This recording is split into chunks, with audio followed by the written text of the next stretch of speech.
Let's get those wagons rolling. Rolling, rolling, rolling, rolling, rolling, rolling. You just want to start with another song like last time. Yes, but can you tell me what that song was? But you don't know that theme tune. Rolling, rolling. Rolling, rolling, rolling, rolling, rolling. No, I don't. What is it? Rolling, rolling, rolling. Yeah, Rawhide. It's Rawhide. Rawhide. I think a 1950s or 60s TV series, and if I'm quite correct. A Western. Yeah. Yeah, there was a film called Rawhide from that time. Yeah, but I think... and the other thing is, of course, we do want people to correct us, because this is a bit like your homework. Yeah. So when we get things totally wrong, we do want people to put the comments and say, you do realise you were talking completely, I won't say it. Yeah, an expletive. Yeah. About that thing. But anyway, people don't even know what they're listening to. This is our podcast, My Dad versus World Cinema. Yes, and I'm your dad. Yeah, you are my dad, Big Phil. Did you notice that since our last episode, because we experimented the last time and we added a third member? We did. We decided to go from a duo to a trio. And we brought in Amelia. And she will be back. She will be back. Oh, yeah. I think in the next couple of episodes. The only thing is, I got the contract through, her management sent through, and the riders are out there. Oh, I mean, it's ridiculous, yeah. Listen, getting fresh flowers flown in from Japan. Just because we're talking about a Japanese film. Exactly. And the other thing is getting bowls of M&Ms in her dressing room. And tell me, where was her dressing room?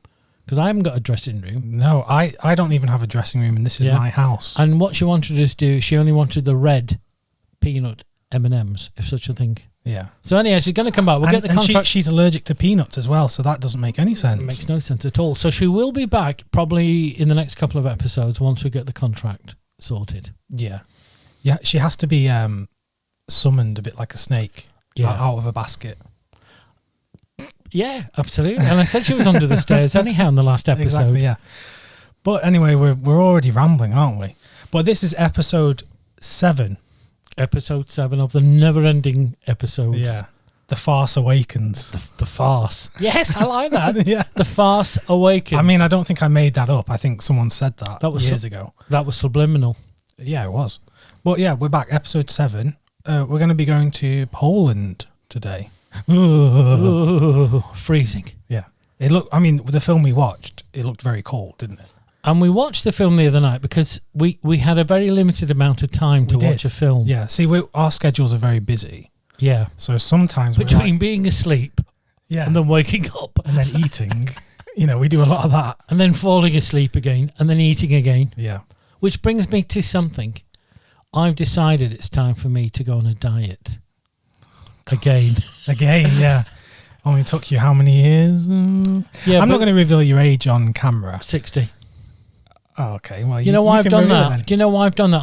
I've now learnt a tactic from all people in the media. Okay. That as soon as somebody mentions something to you with a view that they're going to actually announce it. Yeah.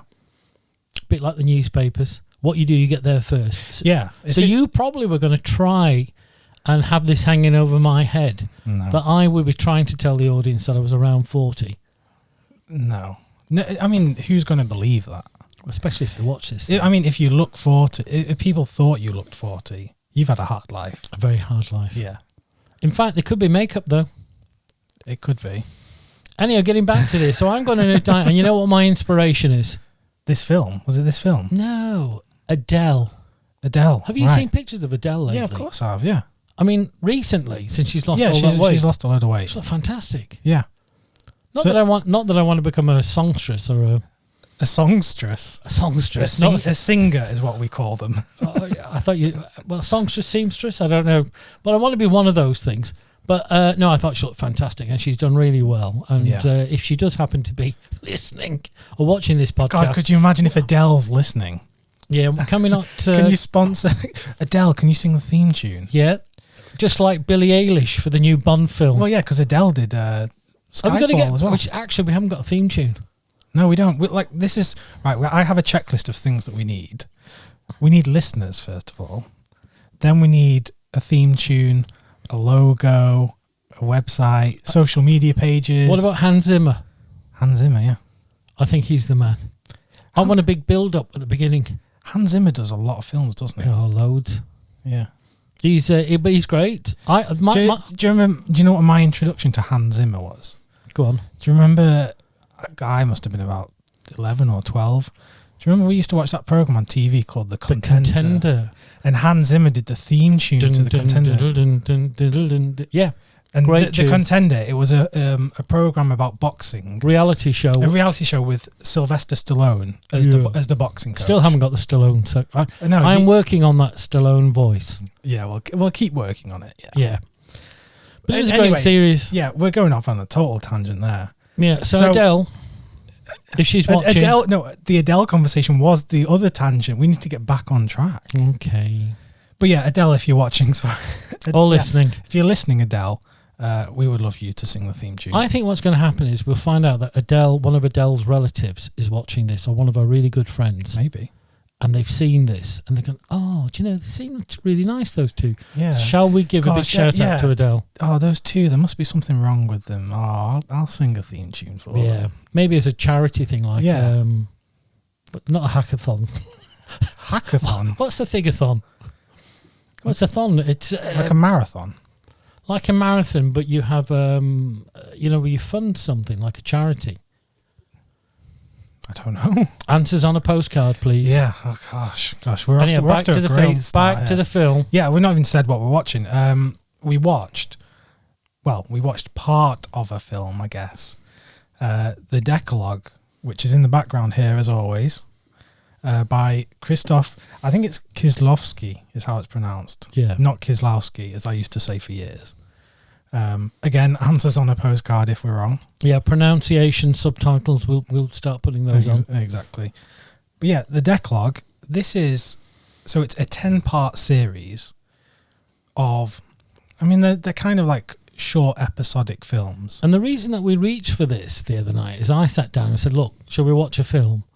And you said, yeah, but the problem is now it's getting late, and any of the films that we'd really want to watch normally would be an hour and a half, 2 hours, 2.5, 3 hours. And you actually suggested that we could watch like half of a film, but I said no. And you were that stern. No, I was. I really, really do not like watching films in parts. Although I still have to watch the rest of Tampopo. Yeah, you watched 20 minutes of it and fell asleep. And I owe that to a few of our friends online who've commented that we should watch Tampopo, and I'm going to do that. Yeah, well, we're going to get into some friends' comments in a short while. But yeah, Decalogue it's a 10-part series that was made for Polish television in the late 80s. So when you sprung this yet again on me and said it'll probably be around an hour, it's Polish. Yeah, well, late 80s. Yeah, and I brought down for TV. I brought down this grey-looking box, and you were like, oh my god. But can I say, as we start this, I thought it was one of the most. It was poignant. That's the word I'm going to use. It was a beautiful, beautiful film. It was very emotional and moving. And what as you mentioned it, because I was wondering Decalogue, decades. As in time, but decades as in decades of the Rosary. Yeah. And then you mentioned the Ten Commandments. Yeah, because Deca is the etymology of that. It means 10. It's where we get decade from. Yeah. So yeah, it's a series that's about looking at the 10 Commandments and how each one is broken. And it's just a story about them. But yeah, we watched the first part, which was about 50 minutes long. Yeah. But I consider them separate movies, each in their own right. So, talking about this movie, it's set. So I'm sat there watching it. It is bleak. Well, okay. Before we get into the bleakness of this film, because it is a bit of a bleak one, but we want to keep the energy levels high. Yeah, I'm going to read some comments. Good. Okay. So keep your. I was going to say keep your horses at bay. That doesn't make any sense, does it? Hold your horses. Hold your horses. Yeah. So I'm looking at some of the comments from our Howsu podcast. That was the last episode. Yes, with Amelia. We really enjoyed doing that, and I thought it was great fun. That was really good fun. And I think we've now realised that we need to have, for some of the films, a third person. Yeah, we need that, because between us we maybe have one good perspective. Which is yours. Yeah, so we usually need another person to kind of make up the numbers. But that was great. And I mean, just looking at the film House compared to this film we're about to talk about. Chalk and cheese.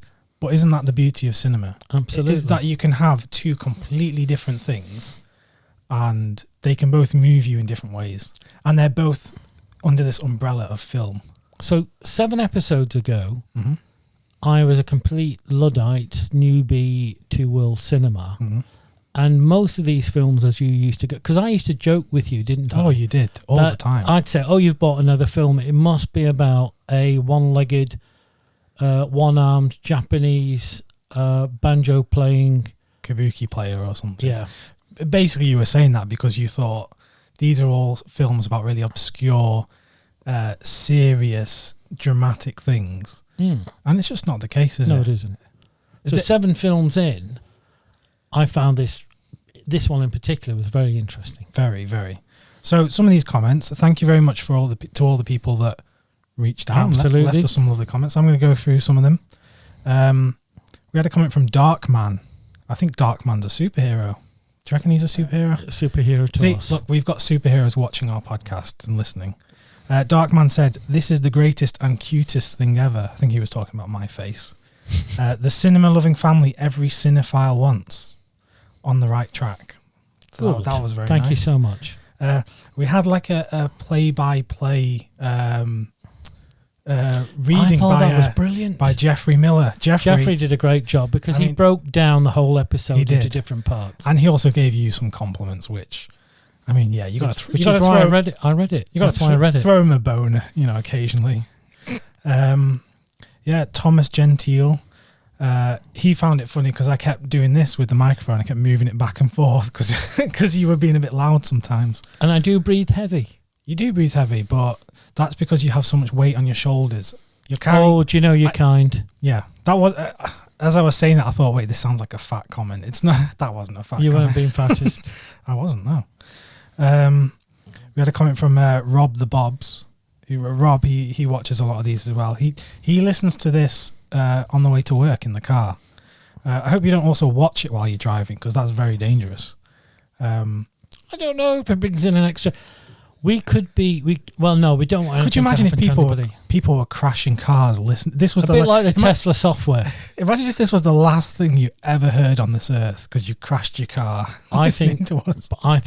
But say for instance, he was driving his Tesla Model S. Yeah. And instead of having the autopilot on, he was actually had our podcast and was watching the podcast by mistake. Yeah. He thought it was some sort of newfangled technology. Exactly. And the car veered off and burst into flames. Yeah. Product disclaimer there, they don't burst into flames and they don't go off the road. No. And if you want to sponsor us, Elon, or his brother Elon. Elon, as you keep saying. But yeah, no, that's reminding me as well. I do need to get these podcasts on some other platform other than YouTube. What about that gold disc we said we were going to put on the next interplanetary? I think. Oh, you mean sending a disc into space? Yeah, because I mean, listen, the aliens. Do you know what I reckon? Oh, you're talking about alien every I know episode. It's my favourite. Yeah, but I think what's happened is aliens out there have discovered that gold disc that was on Voyager. I think it was Voyager, where Carl Sagan, the voice of Cosmos, he voiced part of that. Right. But I think they've probably thought, shall we go there? No, a little bit heavy. Take this a bit serious. Yeah. Whereas if they'd have got a light-hearted perspective on planet Earth, they might come here. Maybe they're here already. I think they are. Rourke Productions said, you guys are getting better at this. I mean, can't get any worse. We started from the bottom, so we are incrementally getting better every episode. And our social workers are happy as well. They are, yeah. We don't have to be accompanied. No, not at all. I can go to the shops on my own, just about. My friend Georgia, that you know Georgia. Oh, yeah. She said she was very much enjoying the podcast, so that was very nice. SJS Films as well left a great comment talking about how he recently watched Hausu and loved it. Yeah. So, great film. Again, Hallgeir Olsen left a lovely comment saying how much he loves this podcast.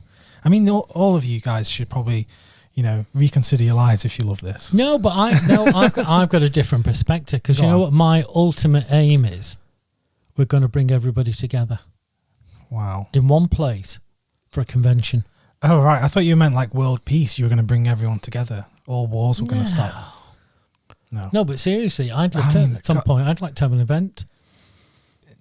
Okay, if you think people would turn up. I think they would do. Yeah, there were quite a few other good comments as well. I'm not going to go through them all. But thank you very much for leaving all those great comments. And especially if we get things wrong. Yeah. So if we get anything wrong, please let us know. Back to the film. Yeah, I've just noticed the light is flashing. I need to just check the camera. Is that the battery? That could be the battery. Hold on. I will do some magic of editing if we need to change the battery. No, I think what we do, listen, let's keep this live and you go and have a look at the battery. Yeah, no, that's what I mean. Like, we can keep all of this good stuff. I'm just going to check the battery. Okay, you check the battery and I'll keep everybody entertained or not. This reminds me very much of 1995 when I went to London to see David Letterman do his show live in London. And what was really interesting is that he starts the clock at the top of an hour and then he runs it as if, even though it's pre-recorded, he runs it as if he's got the commercials in. And that was very entertaining. I am just going to have to cut it just because I need to change the card. And that commercial endorsement was brought to you by General Motors.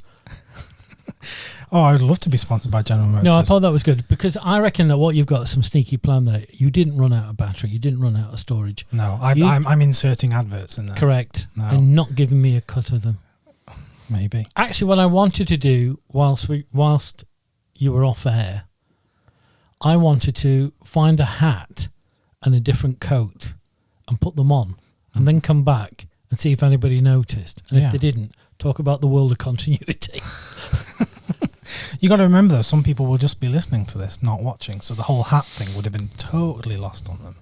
Oh. But anyway, we are back. We did have some technical difficulties, I guess you could say. Yeah.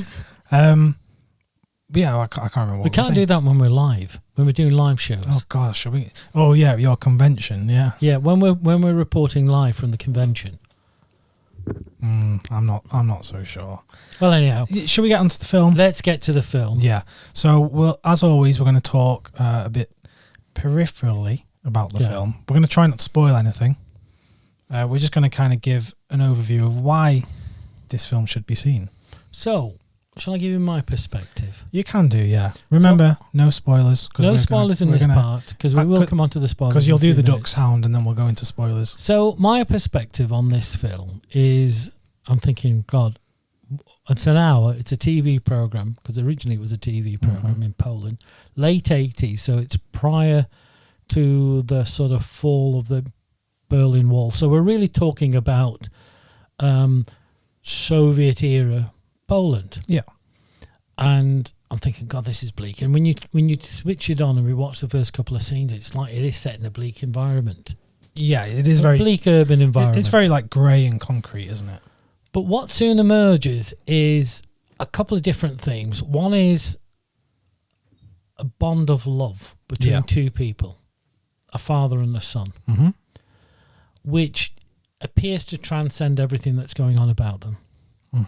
We obviously have a story which is based on a father who is a scientist at heart. So he's a man of reason. Reason and logic, yeah. And probably what he sees around him in that era was still that the Catholic Church had a very powerful hold on the community. He had a sister in it. Yeah. And the sister was very much... She was afraid that the little boy was actually being brought up in a way that really didn't teach him spiritual values. Yeah, definitely. And the father shunned the whole concept because he was a man of reason. He believed science could work out anything. Yeah.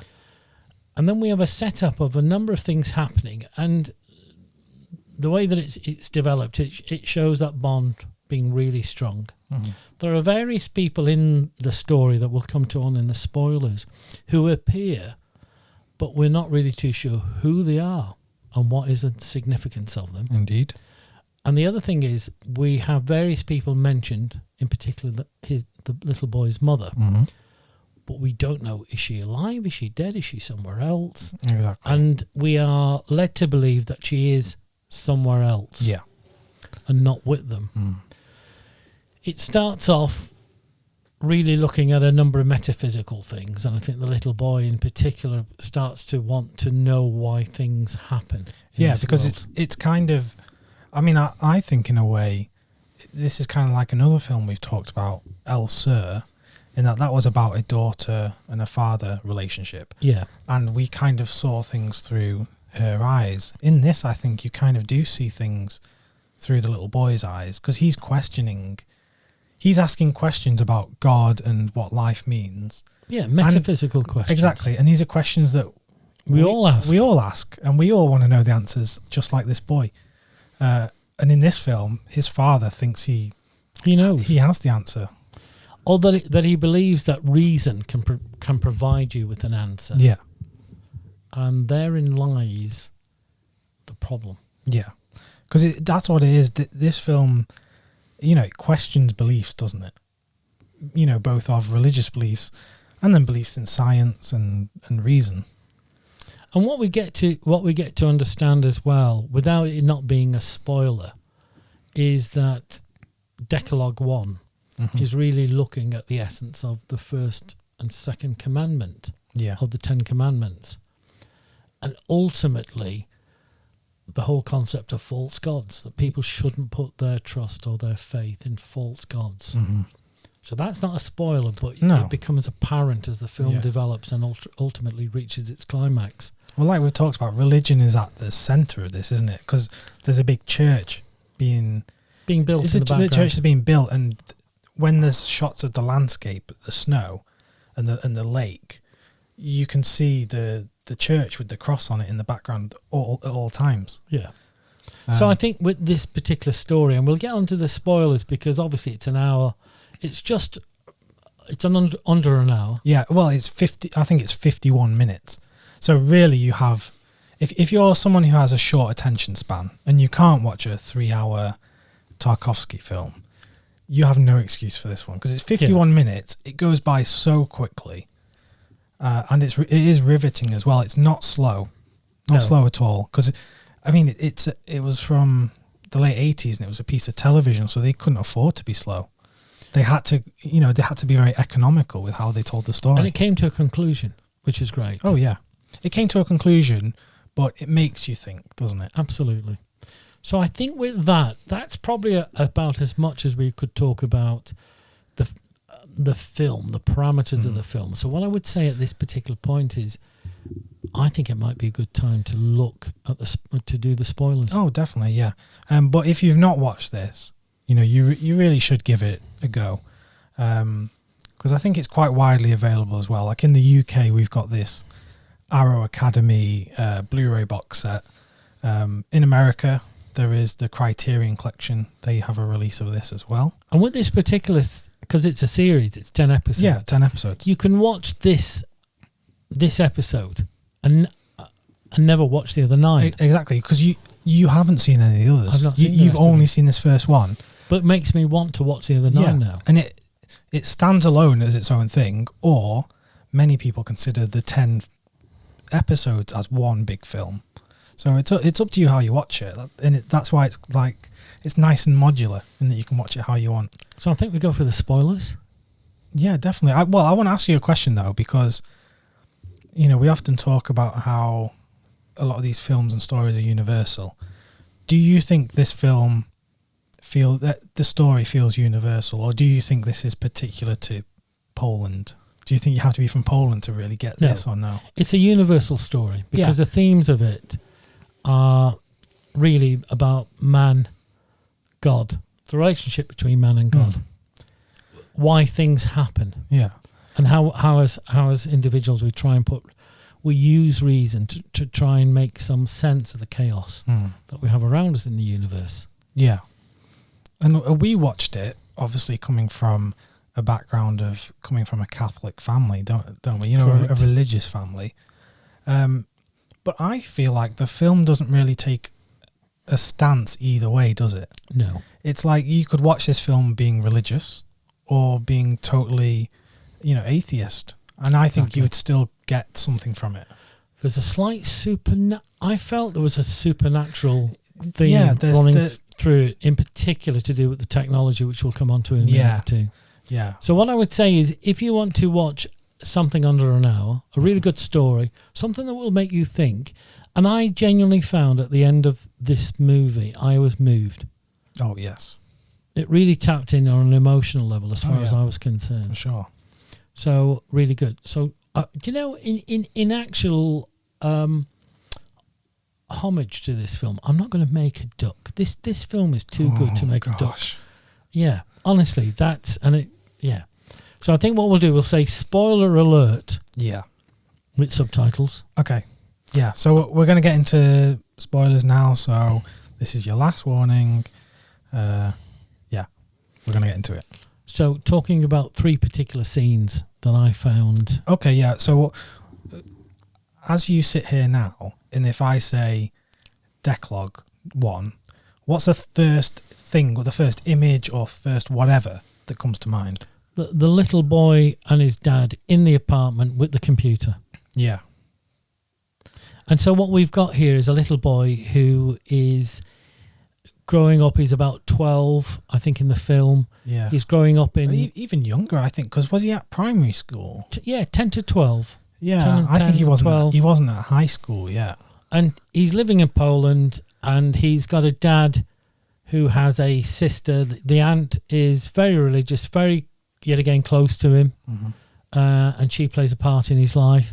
His dad is a man of reason. So they've got computers. Yeah. So in the late 80s, they've got IBM computers. Yeah. The little boy's got a computer. He's got obviously the dad's got a computer. It's because he's a professor, isn't he? Yeah, he's a professor at the local university, and they've got a really good relationship. Yeah. So the child is not just only his son. He's like a protege of the dad. He's like...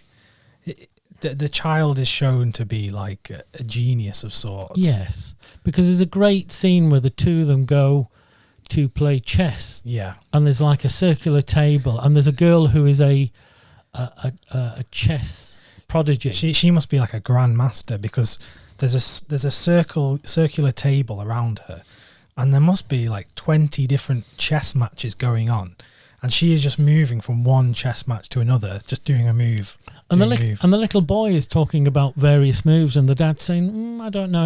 And the little boy predicts what moves should be made. Yeah. And eventually it comes around and it's checkmate. Mm. And one of the most endearing frames was the little boy. Yeah. The kiss. As soon as they win, he goes and gives him the biggest kiss. Yeah. And I think that was that set really what that relationship was. There was 2 individuals. That child was part of him. It was a protege, not only his son that he loved, but it was a person that would take on, I think, going forward in life, his creed of reason.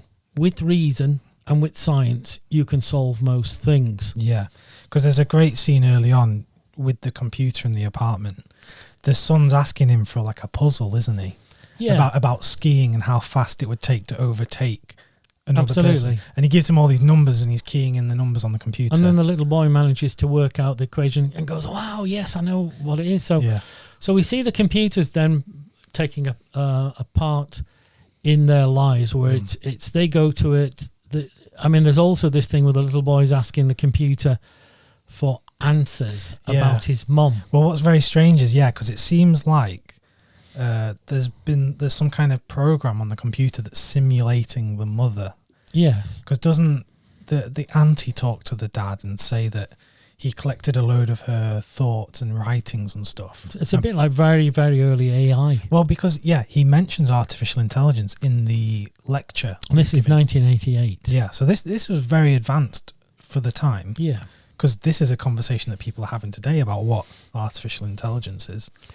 And we have scenes then, obviously, with the little boy he's part, because right at the beginning we see the aunt go past a window of a shop. Yeah.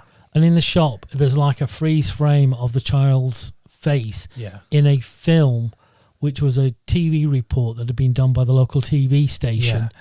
And at the time, we don't know what that is. We haven't got a clue. We don't know if she's the aunt at that time. Or the mother. Yeah, she could be the mother. We don't know who that woman is. But she's upset. And I think we don't know who the boy is on the picture as well. Yeah. And that was very interesting. So we have this where the TV crew come to... Was it to talk about milk? Yeah, it was. It was to talk about milk, wasn't it? Wasn't it to do with like they were introducing a milk round? Yeah. So they had the children sort of running towards camera and out of camera. The surreal bit, now obviously what's happening as well is that the aunt at all times, she's trying to bring a spiritual element. So she's trying to see if the child, give him a more of a religious aspect, and it's not all about reason. Because she wants to enroll him into church classes or something. That's correct. So then we come to the crux. Something eerie happens. I haven't got the answer for this, but the computer sparks to life. Yeah. At one point and says, "Are you ready?" And they don't know why. So he's saying to the son, "Have you turned it on? Have you turned that computer on?" But he hadn't. No. He said, "I haven't done it." Then obviously we've got the little boy supposed to be in school the following day, but I think the teacher is off ill. So they've got a lake nearby. Yeah. And of course the weather is so cold that it effectively ices over. Yeah. I want to add somebody that appears in the film, which has not mentioned who this person is. But right at the beginning of the film, we see what looks like a homeless or a vagrant person on the edge of the lake. And he's sat in front of a fire, isn't he? And then we see him yet again appear, because what the father does is he realizes that the lake has frozen, and the little boy's asking, can he have his Christmas present early? And he went, "What Christmas present?" He said, "I know what you've got me," and it was a pair of skates. Yeah. So he sees the skates and he wants to go down. The father then sets, obviously, the calculations. So these are a couple of seminal scenes. Sets the calculations into the computer and comes back with calculations that show that the ice is going to be firm enough to support weight. Yeah. And in order to test it, he actually goes down to that lake that night and with a stick, and he jumps and so that it's going to be safe. There's not going to be a problem. The following day, we have where the emotion really starts to kick in here, if you're watching this film.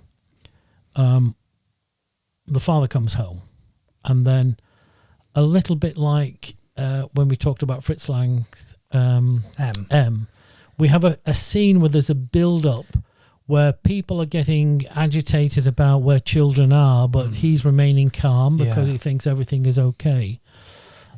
And then what we find out is ultimately there's bodies. Yeah, that are being pulled out of the lake. Yeah, and the piece that I thought was amazing shot was you see the dad with the aunt, and the aunt is behind him, sort of with her arms around him. Yeah. And as they find the little boy, sort of everybody genuflects. Yeah, they all crouch down. And that's like, I mean, that is a very biblical image, isn't it? Of people like bowing or whatever. People realised immediately what had happened. Yeah. And so everybody bows down, and he's left there standing. We then switch then. He's obviously a man full of anger, a man full of frustration.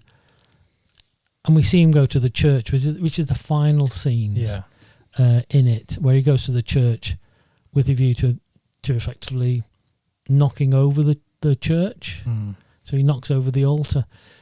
But there's a scene where there's a picture of the Madonna. Yeah. And the wax is falling on the Madonna, and it looks like she's crying. Yeah. And then he goes to bless himself, make the sign of the cross, and he dips his finger into the font, and it's frozen. It's frozen. So, how can I say? I mean, we've given a very quick overview of some of the seminal scenes. Because if you're listening, you've watched it. You've watched it, but there is some. It's amazing how in a 50-minute film, there's so much to dive into, isn't there? And I think what it is a metaphysical thing, because as we hinted on earlier, the first and second commandments are alluding to do not put faith in false gods, and the false gods in this in this particular thing is the science. Is the science and computers. And the computer that was helping him put together the calculation. Yeah. So I found it very poignant because I think the way that the director built up the relationship between the son and the dad was so close and so intense and so loving. And genuine as well. And genuine. I mean, you genuinely believe that little boy was the son of the, it was the dad and son. It was, you said, oh, they're actually dad and son. You go, yeah, I can see it. There was no conflict between them at all. There was no conflict between them. And then what you see is this utter desperation because a man has now put his faith in reason and science, and it's completely let him down. Yeah. And we see that today in that you could look at this film as man versus nature, even if you want to take God and religion out of it. Yeah. It being man and man's reason against nature, because there are so many natural disasters still that we aren't prepared for. We can prepare for them to an extent. But you could look at the bushfires in Australia and California, or tsunamis and tornadoes. And obviously as we're recording this, coronavirus. Yeah, viruses and all these things that people think they've calculated for, and you just haven't. Well, the great book, obviously, Nassim Taleb wrote, The Black Swan. Black Swan, yeah. The Black Swan is about that event, whether it be a terrorist event like 9/11, whether it be a thing like a pandemic, that when you do the calculations, this thing shouldn't happen. No, but it still does. But it still does. Yeah. And it's outside. So it's as if to say, look, our frame of reference as far as science is concerned and reason is based on what the tools we have to hand. Yeah. Both conceptually and intellectually at this point in time. And 100, 200 years from now, our frame of reference of science changes, because that's the big thing, obviously, with scientific discoveries. You get an Einstein, but then he overturns the world before him. Exactly. He's basing it on, but he comes up with something, and then somebody else comes along. Yeah, if you ask any scientist today, that's why it's called scientific theory, because everything is, there's always an element of doubt in something, isn't there? Exactly. Everything is not 100. And I remember years ago at school, I think did you come to when we seen Professor Dawkings? Did you go to that? No, I didn't. Yeah, Richard Dawkins. We seen Richard Dawkins, and obviously the author of The Selfish Gene. And here's a man of great scientific reason. And somebody asked him in the audience, what was his thoughts regarding God? Is there a God? And he goes, I cannot say with certainty that there isn't. He said, I can go so far. He said, I can get 8 or 9 out of 10. I can get 90%, 95%. But he said, for me to say absolutely, he said, doesn't. Yeah. And I think coming back to this film, the error in the part of the dad is that he removes that doubt. He is 100% invested in the scientific theory. And that's his error.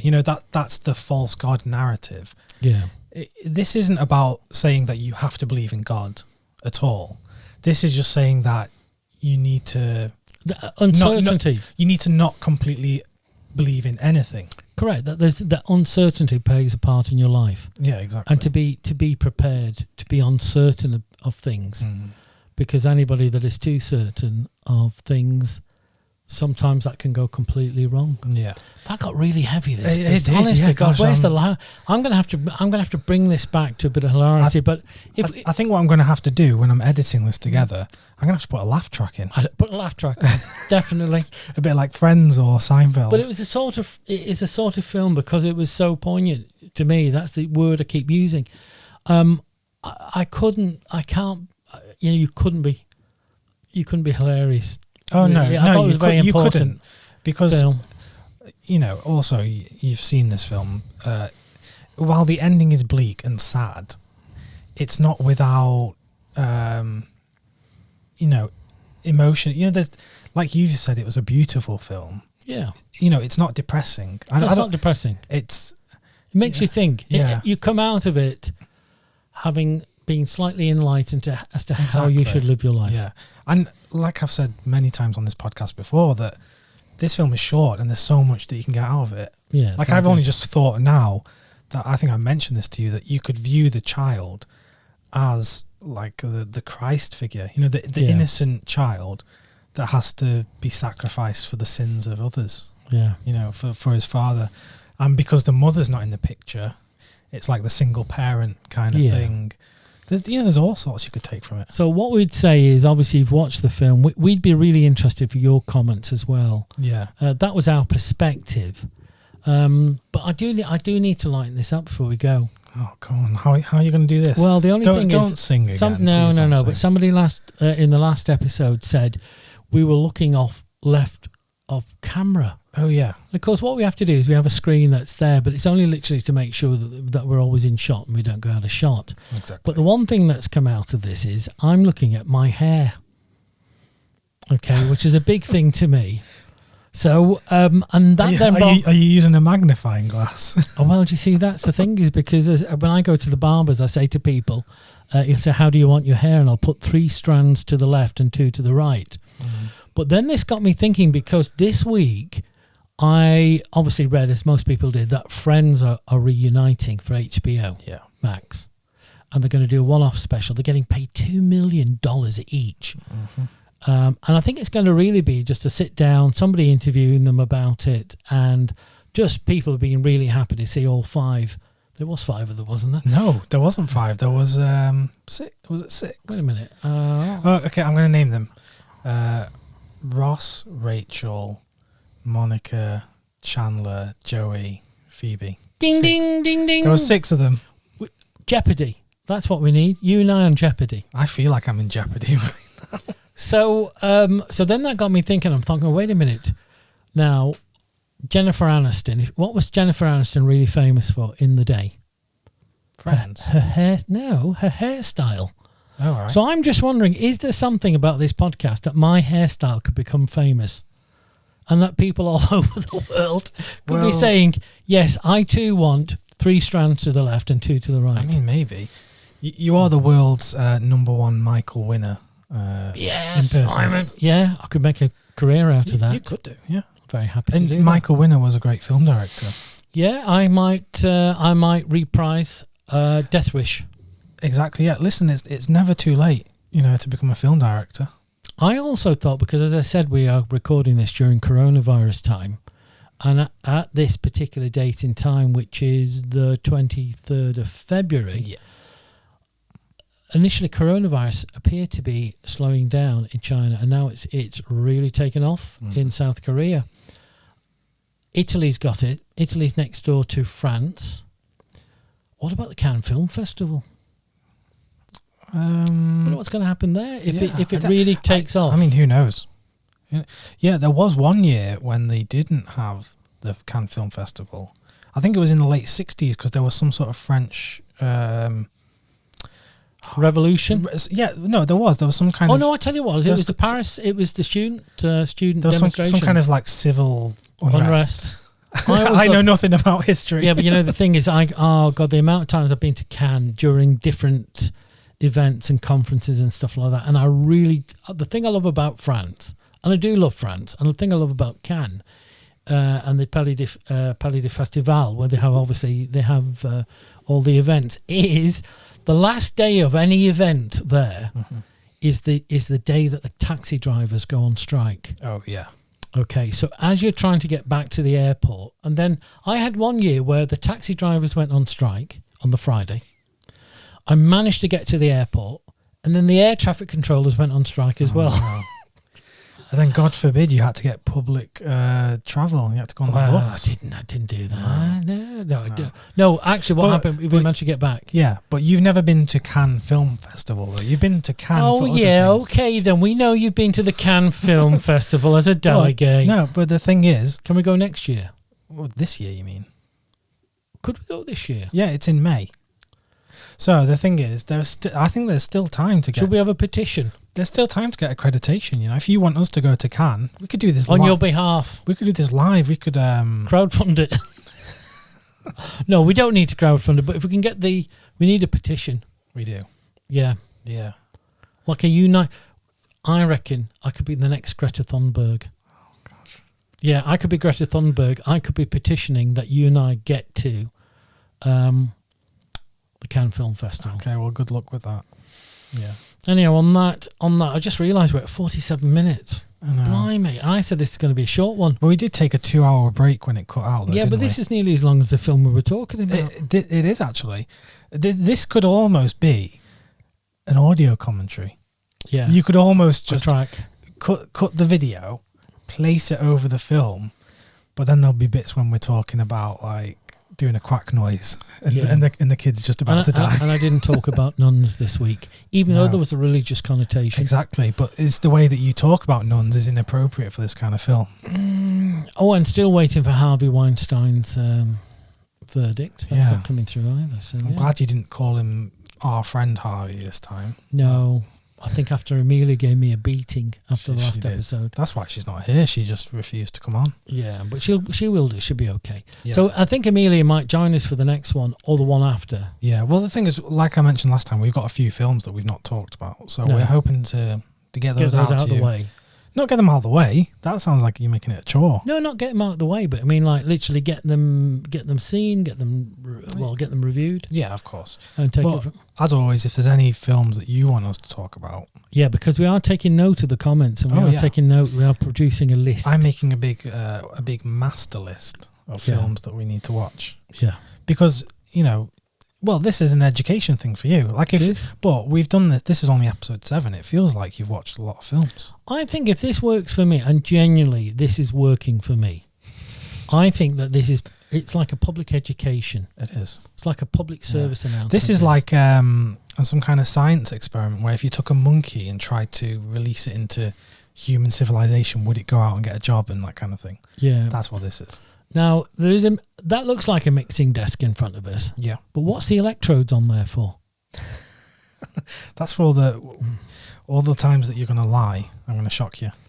Good, a bit like at the beginning of Ghostbusters. Oh yeah, yeah. That's great. I love that. I really do. To tie Ghostbusters into world cinema, apparently Jean-Luc Godard is a great fan of Ghostbusters. Wow, which doesn't make any sense. So I think we're going to try and get this rocking and rolling. We're going to try and get to the Cannes Film Festival this year or next year. We are going to have guests on. We're going to invite people on who like film. Yeah. And I think what you're going to try and do as well is repeat the exercise on a one-off basis with people who haven't seen who like a particular type of movie but have never seen world cinema. Oh yeah. And try and get them on. Well, see, the thing is, eventually you're going to be an expert, and this will be boring to watch. No, because you'll be referencing all these films. No, in the future, all that'll be happening is you'll have proper guests on, and I'll be serving the tea on a tray. The tea, yeah, on a tray. Anyway, with that reminds me, I must go and have some tea. Yeah, exactly. Thank you so much. Yeah, thank you very much. We'll be back with another one of these episodes. Yeah, we need to come up with a regular schedule, but for now, it's just. You get ad it. Hoc. You get it. Ad hoc. That's ad hoc is the word. Yeah. Anyway, thank you so much. Yeah, continue watching. Continue listening. Yeah. Send us your comments. Any suggestions for the format? Anything you would like us to do? Because I think going forward, we've got I in particular, I've got very thick skin, and I'm quite bold. So this could go anywhere. If you say we need a particular actor or actress on at some point, I think we're going to go and get them. Oh yeah. Like if you want Tom Cruise on here, Tom Cruise is coming on. But you might have to get a bigger sofa in case he wants to jump up and down on it. Yeah. You might have to get a little tiny chair. Oh, now, come on. Can't do that. I'm sorry, Tom. Okay. Thanks very much for listening, and we'll be back very soon. Excellent. Enjoy all your great movies. Thank you so much. Cheers. Bye.